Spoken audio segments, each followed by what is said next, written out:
कि ओढ़नी के गोर अपना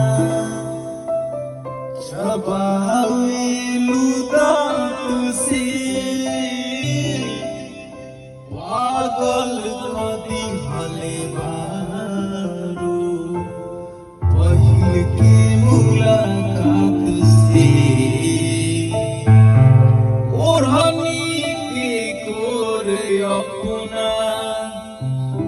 चबावेलू दांत से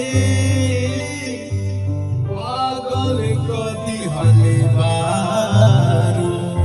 पहिल के मुलाकात से नहिया सनहिया के होता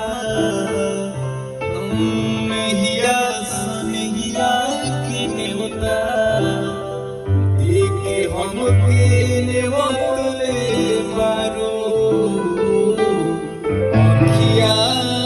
में कवन जादू चुरा के तू रखले मारो अखिया में कवन जादू चुरा के तू रखले मारो।